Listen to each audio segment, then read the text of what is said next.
All right, I'd like to welcome everyone to the Earthquake Chainsaw Setup presentation video. We're going to go through the unpackaging and setting up of your new Earthquake chainsaw. This will apply to all of the Earthquake models of chainsaw. So we're going to begin by opening the box.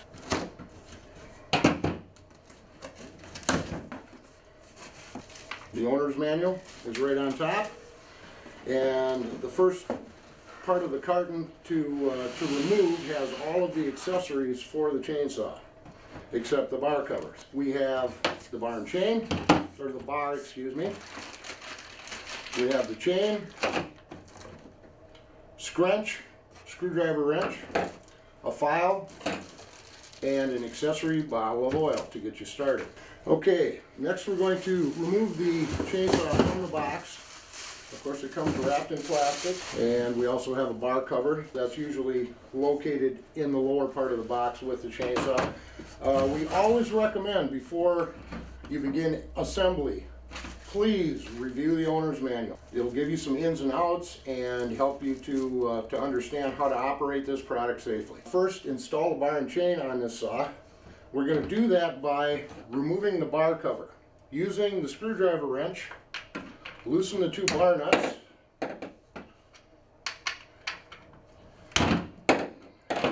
All Earthquake chainsaws are equipped with a handle style chain brake safety mechanism.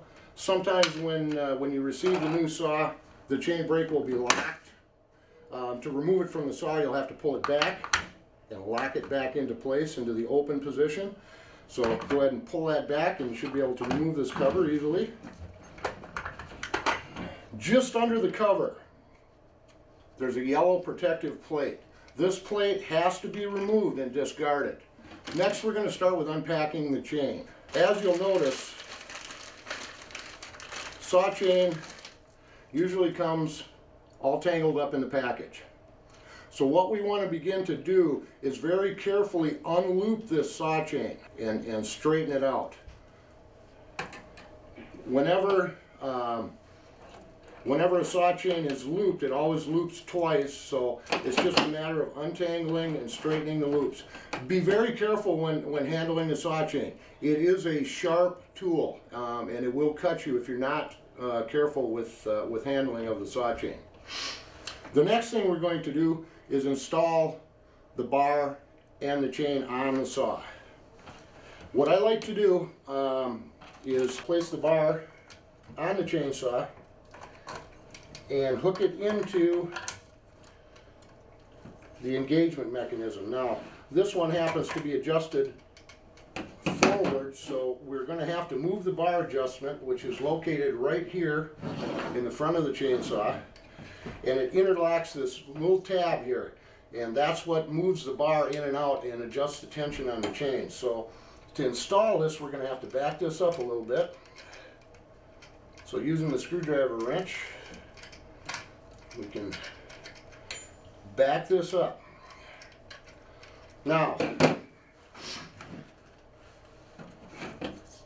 the reason that I am going to set the bar and chain up this way, if you set the saw on its side and try to install the bar and chain like this, it's very difficult to get the bar to properly interlock this tab. And what happens in a lot of cases is when you put the chain on in the bar cover, you end up tightening the cover down and bending this lock tab. To avoid that, the easiest way is to install it with the chainsaw up like so. And what I'm going to do is I'm going to go back past where the adjustment is and just move the saw back. Now, the saw chain only has one cutting edge. It's the very top part of the tooth. That should be pointed out forward along the top rail of the bar. So, if you install the chain backwards, it absolutely will not cut. Okay, with the sharp edge of the chain pointed forward on the bar, we're going to put it over the clutch and feed it into the bar groove. And at this point, the chain should be hanging. Now we're going to begin to move it out and try and interlock that adjustment. Now as you can see, I haven't moved the adjuster back far enough, so I'm just going to take my screwdriver wrench and I'm going to adjust this back farther so that it interlocks the bar correctly. Very important to interlock that tab correctly as to not damage it when installing the cover. We've got the bar adjuster interlocked into the bar. We have it pushed against the saw. You'll notice that the chain is still looped. That's okay for right now. First we're going to install this bar cover. So slide it onto the studs and push it on all the way. Then take the bar nuts and put them on the saw as to hold this cover on snug but not tight.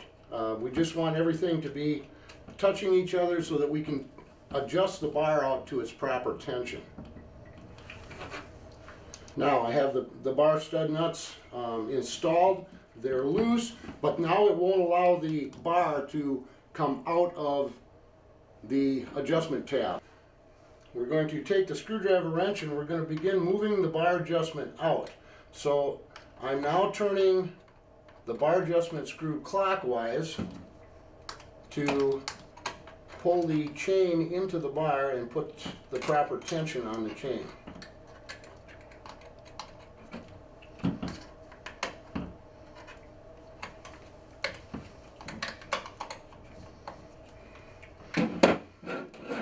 Whenever I move the chain using my hands, I always move it away from the sharp side of the blade. So now that I'm getting closer in the adjustment, I want to just rotate it a little bit to make sure that it's fitting into the groove correctly. Now I'll continue and finish out the adjustment. What we want to do is snug this chain down so that it doesn't come, when you lift the chain, it doesn't come completely out of the bar. But it should come up out of the groove slightly. If you tighten it down so you can't lift it out of the bar groove, it's going to be too tight and the saw is going to have a difficult time turning it.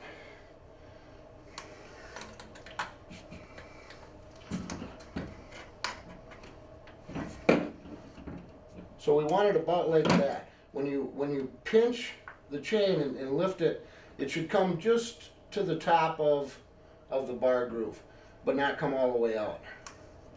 Now we can, after some use, the chain will stretch a little bit and it will require readjusting, usually within about the first 30 minutes of use. So keep that in mind as you begin and start operating your saw, that this will stretch a little bit and it may require a readjusting. Now that we have the tension set correctly, we're going to tighten the bar nuts. To do this properly, tip the saw forward and put forward pressure on the end of the bar. Then go ahead and snug up the nuts.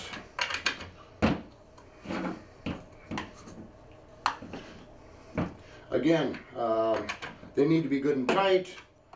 Do not over tighten them. It isn't necessary to crank them down so severely that you strip the bar or anything like that.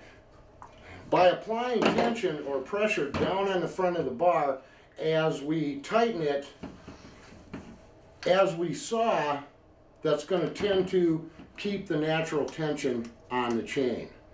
If you just allow it to hang loose, as you begin to cut, the bar will move up slightly and the chain will become loose immediately. So it's a good idea to tip the bar forward, put a little tension on it, and then tighten the nuts. Okay, now we're going to fill the chainsaw with mixed gas and bar and chain oil. To do this, we're going to set the saw on its side, remove the gas tank cover, take our pre-mix gas, shake it up a little bit. I like to shake any standing gas just to make sure that it's properly mixed. And then we're going to pour it into the fuel tank. Now whenever I fill a chainsaw, I try to be a little bit careful. I don't fill them all the way to the top because I don't want to spill fuel and bar oil all over the place. So I usually leave it down from the, the fullest part by a little bit, just because I don't like to make a mess.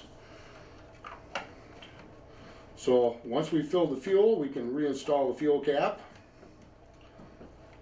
and go to the bar oil, which is right back here. On some of our models, the bar oil is up in the front, but on the CS41, it happens to be right next to the fuel tank. Again, we're going to take our bar and chain oil. We always recommend bar and chain oil because it includes extra lubricants that are designed for a rolling chain. It tends to be a little bit stickier than a standard motor oil, so we always recommend that you use an approved bar and chain oil. And I'm going to be a little bit careful about this because I don't want to make a mess. Again, we're going to fill it not quite to the top.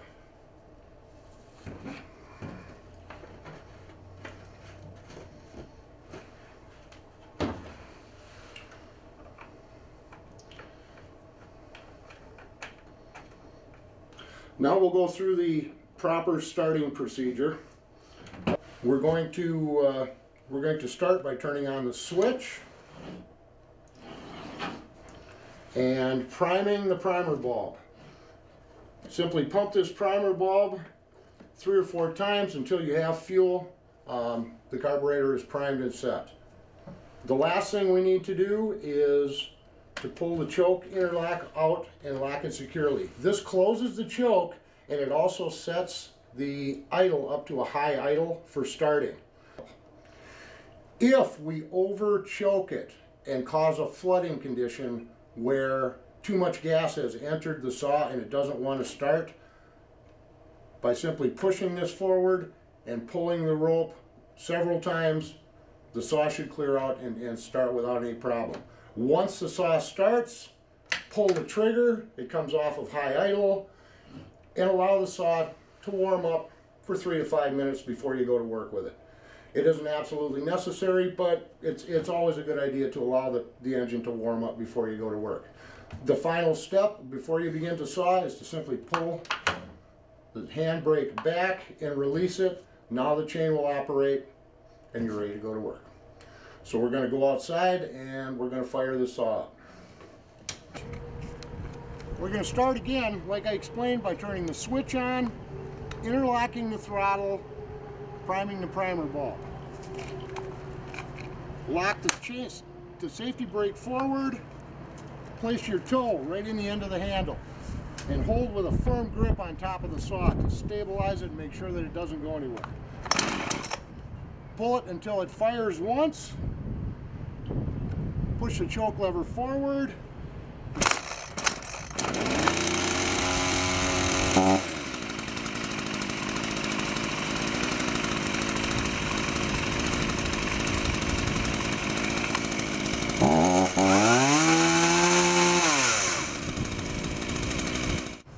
One final note, the saw comes with a scabbard to protect the bar and chain. Anytime you transport or store the saw, be sure to install a scabbard over the bar and chain. That protects your chain, keeps you from dipping it in the dirt or bumping it against the concrete floor, and it helps to save on the sharpness of the chain.